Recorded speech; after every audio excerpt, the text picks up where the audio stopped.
ये कहानी है हमसे अलग होने वाले मुल्क बांग्लादेश की कि जिसने जब दुनिया का सबसे लंबा पुल बनाना था तो उसने वर्ल्ड बैंक से मदद मांगी। वर्ल्ड बैंक ने बांग्लादेश को पुल बनाने के लिए 1.2 अरब डॉलर इमदाद देने का वादा किया, मगर फिर कुछ ही अरसे बाद वर्ल्ड बैंक अपने इस वादे से मुकर गया और इल्जाम लगाया कि बांग्लादेशी लोग और सियासतदान करप्ट हैं, लिहाजा हम अपनी ये इमदाद अब कैंसिल करने जा रहे हैं।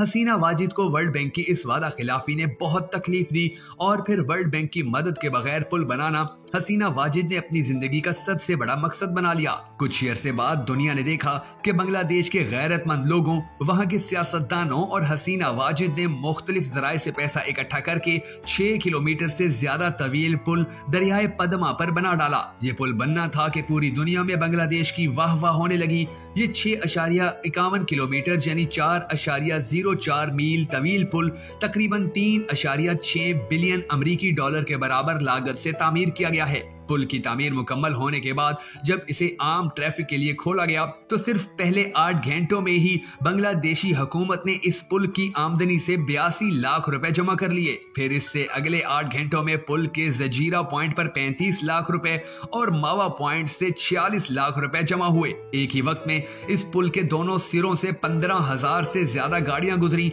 और आज सिर्फ ये एक मंसूबा ही बांग्लादेशी मुईशत में सालाना 1.3% मुनाफे का हामिल है। गुज़िश्ता साल इसका इफ्तिताह होने के बाद जब हसीना वाजिद की वर्ल्ड बैंक के सरबराह से मुलाकात हुई तो उन्होंने पद्मा पुल की एक फ्रेम शुदा तस्वीर उन्हें तोहफे में पेश की। शायद यही तस्वीर हकीकी आजादी की एक झलक थी जिसने दुनिया को बताया कि कौमें इस तरह बनती हैं। दर दर कशको लेकर भीख मांगने से कभी भी किसी मुल्क की तरक्की नहीं होती। आज हम अपने अजली पड़ोसी दुश्मन हिंदुस्तान से तो कुछ नहीं सीख पा रहे हैं, मगर कम से कम हम अपने पुराने हिस्से और भाई मुल्क बांग्लादेश से तो सबक हासिल कर सकते हैं जो कभी हमारे ही मुल्क का हिस्सा हुआ करता था। हमें बचपन में ये कहानी सुनाई जाती थी कि भूखे नंगे बंगालियों को सिवाय अपनी जिंदगी पर रोने धोने के कोई काम नहीं आता था और हम ही उनको पाल रहे थे। बांग्लादेश की हमसे अलहदगी के बाद भी कई बरस अवाम को यही दास्तान सुनाई जाती रही।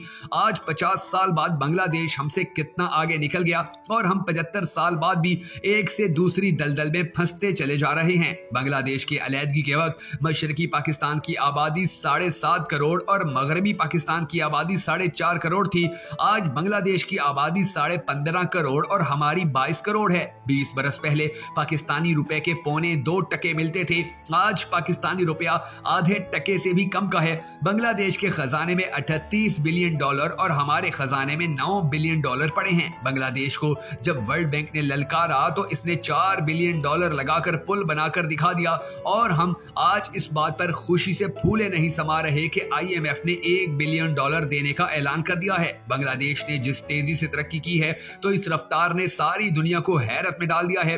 उनके इक्तिसादी तरक्की के अशारिये के मुताबिक बांग्लादेश की GDP 5.47% तक रही है। वहां की अफरात-ए-ज़र सिर्फ 8.91% है। उस मुल्क में शरह सूद 5.75% और शरह खवानगी 74.66% है। बांग्लादेश की बरामदाद 41.2 अरब डॉलर और दरामदाद 48.5% है। इस तरह इनका तजारती खसारा सिर्फ 7.3 अरब डॉलर है, जबकि दूसरी जानिब पाकिस्तानी बरामदाद 30 अरब डॉलर और दरामदाद 80 अरब डॉलर से ज्यादा है। हमारा 50 अरब डॉलर का तजारती खसारा है, जिसकी वजह से बैरून मुल्क पाकिस्तानियों की तरसीलात जो कि 30 अरब डॉलर के लगभग हैं भी पाकिस्तान का जारी खसारा पूरा नहीं कर पाती। आखिर क्या वजूहात हैं कि बांग्लादेश भी हमसे आगे निकल गया? नाज़रीन ग्रामी, बांग्लादेश के लोग बहुत मेहनती और जफाकश हैं। मुसलसल सैलाब की तबाहकारियों और गुर्बत का मुकाबला करके उनमें सहल पसंदी और ऐशो इशरत की जिंदगी गुजारने की आदत खत्म हो चुकी है।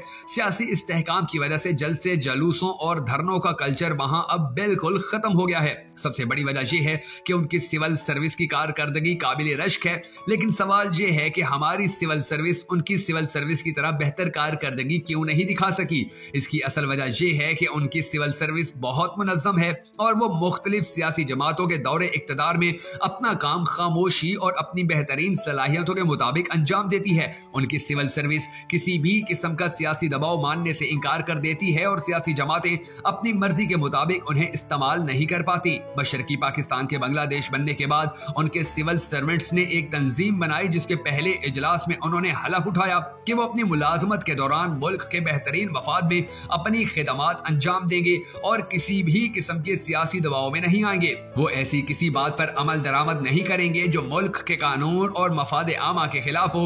स्वीडन में एक सेमिनार में शरीक बांग्लादेश के सिविल सर्वेंट ने, जो उस वक्त जिला मेमन सिंह में डिप्टी कमिश्नर थे, ने बताया कि शुरू में इन्हें सियासतदानों की तरफ से बहुत दबाव का सामना रहा और उनकी बात ना मानने पर तबादले होते रहे, लेकिन जब उनकी जगह तैनात होने वाले सिविल सर्वेंट ने भी गैर कानूनी काम करने से इनकार कर दिया और सियासी दबाव में नहीं आए तो सियासतदान समझ गए कि वो सिविल सर्वेंट से अपनी मर्जी के अहकामात पर अमल नहीं करा सकते, तो उन्होंने दबाव डालना खत्म कर दिया। लेकिन ये इस बिना पर हुआ कि सिविल सर्वेंट्स की तंजीम बहुत मजबूत थी और वो हर मुश्किल वक्त में अपने मेंबरान के हकूक के लिए लड़ सकते थे। आज जब हम बांग्लादेश की सिविल सर्विस का पाकिस्तान की सिविल सर्विस से मवाजना करते हैं तो बहुत मायूसी होती है कि हमारी सिविल सर्विस की कोई मरकजी तंजीम नहीं है।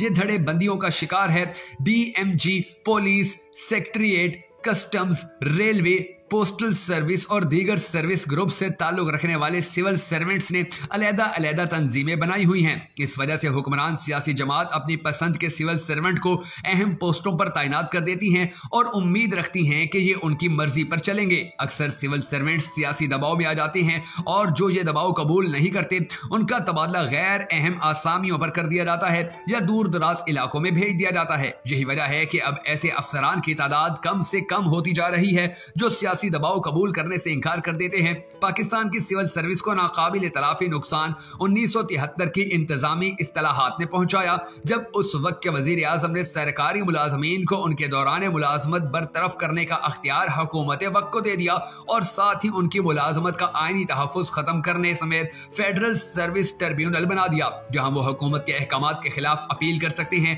फेडरल सर्विस ट्रिब्यूनल का फैसला भी सुप्रीम कोर्ट में चैलेंज किया जा सकता है। इस तरह सिविल सर्वेंट्स को बेदस्तो पा कर दिया गया, जिसकी वजह से वो बरसरे इक्तदार सियासी हुकूमतों के अहकामात को बजा लाने पर मजबूर हो गए और यहीं से सारी खराबियों ने जन्म लिया और करप्शन आम हो गई। जबकि दूसरी जानिब बांग्लादेश ने इंटरनेट और सियाहत के अलावा दीगर शोबों में भी जबरदस्त तरक्की की है, जिसका अंदाजा इस बात से लगाया जा सकता है कि इसकी सब्जियां तक अमेरिका को बरामद की जाती हैं, जबकि जर्मनी बांग्लादेश से सैलाब के बचाव के तरीके सीख रहा है। बांग्लादेश की तरक्की की बुनियाद बहरहाल गारमेंट्स की सनत में इसकी गैर मामूली छलांग है। इसके अलावा जिन दीगर अवामिल ने बांग्लादेश के हालात बेहतर बनाने में अहम किरदार अदा किया है उनमें सबसे ज्यादा काबिल जिक्र गरीब और मुतवस्सित तबके पर मुश्तमिल आबादियों की यकसा जबान और सकाफत है। आबादी में इजाफे की शरह को भी बांग्लादेश तवाजुन की सतह पर लाने में कामयाब रहा है, जिससे बच्चों की शरह अमवात में कमी हुई है और सेहत से मुतल्लिक अदाद शुमार के दीगर पैमाने भी काबिल तारीफ सतह पर आ गए हैं। बांग्लादेश की तरक्की का एक अंसर यकीनन इसकी महदूद दफाई अखराजात भी हैं। इस मुल्क की फौज की तादाद उतनी ही है जितनी तकसीम के वक्त पाकिस्तानी फौज की थी, यानी सिर्फ 50,000। शुरू में बांग्लादेश में भी फौज का सियासत में अमल दखल रहा, लेकिन अब फौज का बड़ा हिस्सा ज्यादातर अक़वाम मुत्तहिदा की ड्यूटी पर रहता है, जिससे फौजी भी खुशहाल रहते हैं और मुल्क को भी ज़र्रे मुबादला की आमदनी होती रहती है। महदूद दफाई अखराजात का एक मनफी पहलू यह भी है कि बांग्लादेश को हिंदुस्तान के अंगूठे तले दबकर रहना पड़ता है और अगरचा हिंदुस्तान इसके हिस्से के दरिया का पानी नाजायज तौर पर इस्तेमाल करता चला आ रहा है, लेकिन बांग्लादेश चूचरा से ज्यादा कुछ नहीं कर सकता, जिसके जवाब में मीठे वादे किए जाते हैं जिन पर कभी अमल दरामद नहीं होता।